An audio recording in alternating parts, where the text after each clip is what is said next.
तो यहाँ पर अपन क्या बोल रहे हैं कि जून का कॉन्ट्रैक्ट अगर आपने किया है तो 30 जून उसकी एक्सपायरी है। जुलाई का अगर आपने कॉन्ट्रैक्ट किया है तो 28 जुलाई, और अगस्त किया है तो 25 अगस्त। तो होगा क्या कि 30 जून को जून का कॉन्ट्रैक्ट ऑटोमेटिकली खत्म हो जाएगा और सितंबर का कॉन्ट्रैक्ट चालू हो जाएगा। 28 जुलाई को जुलाई का कॉन्ट्रैक्ट खत्म हो जाएगा और अक्टूबर का चालू हो जाएगा, और अगस्त 25 को अगस्त का कॉन्ट्रैक्ट खत्म हो जाएगा और नवंबर का चालू हो जाएगा। फिर वही बात जो अपन ने शुरुआत में बोली है, 3 महीने की विंडो है, वो खिसकती रहेगी एक एक महीना लेके। जिस दिन मई का कॉन्ट्रैक्ट एक्सपायर हुआ उसी दिन अगस्त का पैदा हो गया, और जिस दिन पैदा होगा उसके 3 महीने तक जिंदा रहेगा। एक कॉन्ट्रैक्ट की आयु है 3 महीने अधिकतम, और जैसे ही एक पैदा होगा पुराना वाला मर जाएगा, और वो एक टाइम पे 3 जिंदा रहेंगे। एक की आयु 3 महीने रहेगी, दूसरे की आयु 2 महीने रहेगी, तीसरे की आयु 1 महीने रहेगी। ताकि आपका अगर 1 महीने का व्यू है तो आप 1 महीने वाला कॉन्ट्रैक्ट खरीद लो, 2 महीने का व्यू है तो 2 महीने का खरीद लो, 3 महीने का व्यू है तो 3 महीने का खरीद लो, जैसा आपका व्यू है। और इसी व्यू का महत्व है, और यही हम डिस्कशन करेंगे कि what distinguishes an investor from A trader. Trader और इन्वेस्टर को अलग अलग करता है व्यू। तो वो जो व्यू की महत्ता है उसकी हम डिस्कशन करेंगे आगे चल के। अभी आप इतना समझिए कि घड़ी आपके अगेंस्ट चल रही है। जो बात हम आपसे शुरुआत में बोल रहे हैं, क्या कि जो घड़ी है वो आपके अगेंस्ट चल रही है। 30 जून को आपकी कटान होनी है। मतलब क्या? अब आप देखिए, इसकी अपन कंपैरिजन कर रहे हैं डिलीवरी से। डिलीवरी से ऐसे कंपेयर कर रहे हैं दोस्तों कि मान लो आपने 250 यूनिट की डिलीवरी उठाई है रिलायंस में और भाव गिर गया। डिलीवरी खरीदी है, लॉन्ग थे आप, भाव गिर गया, आपको हुआ loss. Now you tell me, पूरी दुनिया में क्या कोई आदमी आपको आके परेशान करेगा क्या 30 जून को भैया बेचो? Nobody, including the president of India and United states. कोई भी आ जाए, कोई भी आपसे ये नहीं कह सकता कि भाई 30 जून को तू बेच। नहीं बोलेगा। क्यों नहीं बोलेगा? क्योंकि आपने डिलीवरी में उठाई है, होल्डिंग उठाई है, आपको लॉस में हुआ है। Then you can afford to wait. आपको लॉस बुक नहीं करना है। लेकिन यदि आपने फ्यूचर के माध्यम से एक लॉट उठाया है, रिलायंस का 250 यूनिट खरीदी है, जून का कॉन्ट्रैक्ट खरीदा है, तो 30 जून को अगर आपको लॉस है तो आपने पोजीशन नहीं काटी तो सिस्टम काट देगा। वो काटने के पहले आपका मार्जिन ब्लॉक करेगा। जैसे ही मार्जिन नहीं है आपके पास, कट, खत्म, निकल लो पतली गली से, आपका लॉस बुक हो गया। डिलीवरी में ऐसा नहीं है। डिलीवरी में time is your friend, time is your servant. Future में टाइम आपके खिलाफ चल रहा है। It's a time bomb hanging in your neck. आपके गले से बांधा हुआ टाइम बॉम्ब में टिक टिक टिक टिक टिक टिक ब्लाम ब्लाम ब्लाम। ये चीज हम आपको इसलिए समझा रहे हैं कि लोग क्यों मरते हैं। हमारे देश में लोग सीखेंगे नहीं, डायरेक्ट कूद जाएंगे। तो लोग ऐसे कूदते हैं। फ्यूचर खरीद लिया, उनको सिर्फ इतना बताया कि 6.5 लाख की जगह मात्र 1.5 लाख में काम चल जाएगा, और अगर आपके पास 6.5 लाख रुपए हैं तो सीधा 1000 यूनिट खरीदो, बड़ी पॉल्यूशन क्रिएट हो गई कम मार्जिन में। ठीक भैया, खरीद के बैठ गए। फिर मार्जिन बढ़ा तो और पैसा डाला, और पैसा बढ़ा, कितना पैसा डालोगे? उधार लिया, दोस्तों से लिया, माँ बाप से लिया, बीवी से लिया, गर्लफ्रेंड से लिया, डाला मार्जिन। कब तक डालोगे आप? एक ना एक दिन वो कट कर देगा। नहीं कट करेगा, आप मार्जिन मेंटेन करते रहे तो एक्सपायरी के दिन आप कटोगे ही कटोगे। प्रॉफिट हुआ तो कोई दिक्कत ही नहीं है। प्रॉफिट हुआ तो दिक्कत नहीं है, दिक्कत आती है जब लॉस होता है तब। इसलिए हमने आपसे क्या बोला, दोधारी तलवार है ये। आप ये मत सोचो कि आपने एक लॉट उठाया है 250 यूनिट का तो आपको प्रॉफिट ही प्रॉफिट होगा। जस्ट थिंक, 250 यूनिट उठाइए, लॉस भी हो सकता है, और लॉस हुआ तो फटका भी 250 इंटू लगेगा, 250 इंटू।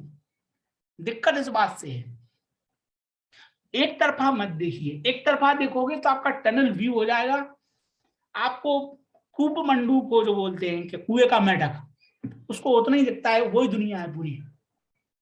लालची आदमी को यही दिखता है कि भैया 1/4 डालो और 250 यूनिट खरीद लो। ये 250 यूनिट मुझे खरीदना है तो मुझे 6 लाख चाहिए, 6.5 लाख रुपए चाहिए। 6.5 लाख रुपए है नहीं तो एक मार्जिन ले आओ। 6.5 लाख रुपए है नहीं, 1.5 लाख रुपए है हमारे पास, हमने पोजीशन क्रिएट कर ली और फिर मार्जिन पटकते रहे। आपका लॉस हुआ, जैसे ही आप मार्जिन मेंटेन नहीं कर पा रहे, लॉस बुक कर दिया उसने, आपकी जेब से पैसा निकल गया। डिलीवरी में ये केस नहीं है। डिलीवरी में क्या है, आपने लेके बैठ गए, 30 जून निकल जाए, 28 जुलाई निकल जाए, 25 अगस्त निकल जाए, 25 अगस्त 2022 निकल जाए, 25 अगस्त 2032 निकल जाए, 25 अगस्त 2042 निकल जाए, nobody will come to you. कोई आपके पास नहीं आएगा और आपकी पोजीशन नहीं काटेगा, आपको लॉस बुक करने के लिए कोई फोर्स नहीं करेगा। लेकिन फ्यूचर्स में आपको लॉस बुक करना पड़ेगा। और सबसे बड़े दुख का कारण क्या है दोस्तों, लॉस बुक करने के बाद मूवमेंट आपकी अपेक्षा के अनुसार होता है। वो जले हुए पे नमक मिर्ची छिड़कने जैसा होता है कि आपने एक्सपेक्ट किया था भाव चढ़ना चाहिए, भाव नहीं चढ़ा, भाव गिरने लगा, आपकी पोजीशन सिस्टम ने काट दी क्योंकि मार्जिन नहीं था आपके पास, काट दी। जैसे ही कटी फिर जो है भाव बढ़ने लगा जैसा आपने अपेक्षा की। तो ये जो दिक्कत है वो फ्यूचर्स की दिक्कत है। सेम सेम सेम प्रॉब्लम आती है ऑप्शंस में भी कि मार्जिन आपके अगेंस्ट चलता है, और मार्जिन जो है वो वास्तव में इसलिए नहीं होता कि आप जो है लेवरेज पोजीशन क्रिएट कर सको, आप जो है 250 यूनिट खरीद पाओ, इसलिए नहीं होता कि आप बड़ी पोजीशन क्रिएट कर सको कम पैसा लगा के, इसलिए नहीं होता कि आप बड़ी पोजीशन क्रिएट कर सको कम पैसा लगाने के लिए।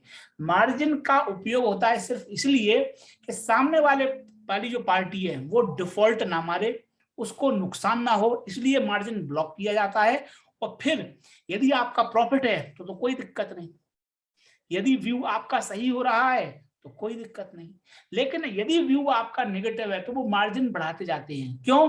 क्योंकि यदि आपका लॉस हो रहा है then it's probability that you will default. आप डिफॉल्ट होगे, आप दिवालिया होगे, आप बहानेबाजी करोगे तो वो मार्जिन बढ़ाते जाते हैं, आपसे पैसा मांगते चले जाते हैं। आप जब तक पैसा दोगे तब तक पोजीशन खड़ी रहेगी, जहां आपने पैसा नहीं दिया सिस्टम ऑटोमेटिकली पोजीशन काट देगा, काट दी, आपका लॉस बुक हो गया।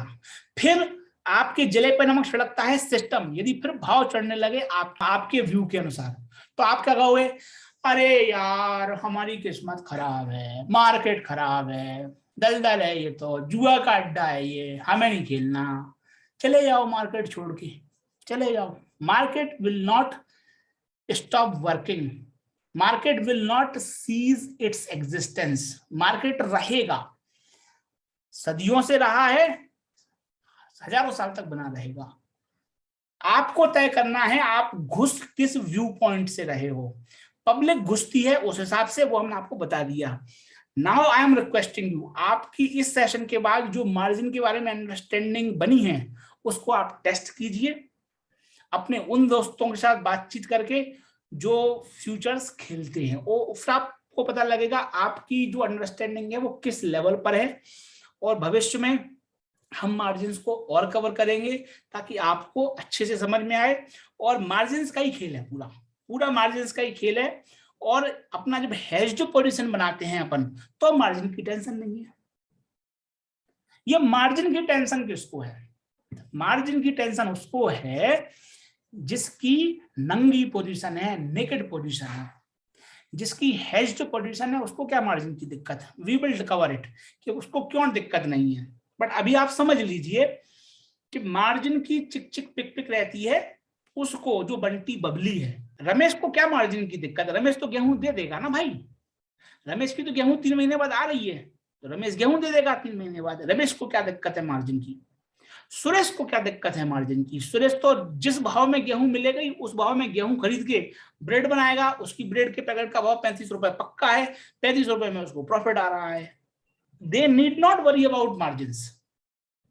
इसलिए ये मार्जिन का चिक चिक पिक पिक चिकल्ला से बचना है तो फिर आप हेजिंग करो।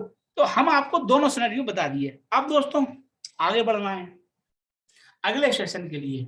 अगले सेशन के लिए फंडामेंटल और टेक्निकल एनालिसिस आपको आना चाहिए, और आपने, उम्मीद है आपने आत्मनिर्भर इन्वेस्टर कोर्स के सभी वीडियोस देखे होंगे, क्योंकि टेक्निकल एनालिसिस का हम इस्तेमाल करेंगे और फंडामेंटल एनालिसिस की भी जरूरत पड़ेगी, बिना उसके नहीं बढ़ेगा काम आगे।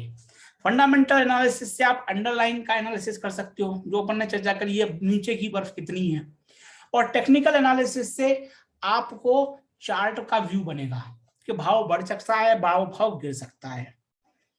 फिर आप, अगर आपको लगता है भाव चढ़ने वाला है तो आप फ्यूचर खरीद लो, आपको लगे भाव गिरने वाला है तो फ्यूचर बेच दो, और उसके करस्पॉन्डिंग हेज्ड पोजीशन क्रिएट करना वो भी अपन डिस्कस करेंगे। पर फंडामेंटली आपको आत्मनिर्भर इन्वेस्टर कोर्स के सभी वीडियोस देखे हुए होने चाहिए और आपको दक्ष होना चाहिए। अगर आपने नहीं देखे तो आगे चल के देख लीजिएगा, अभी कोई आसमान टूट के सर पर नहीं गिर रहा है। आप फ्यूचर्स पढ़िए, कोई दिक्कत नहीं, हम अपनी तरफ से पूरी चीज डिस्कस करेंगे।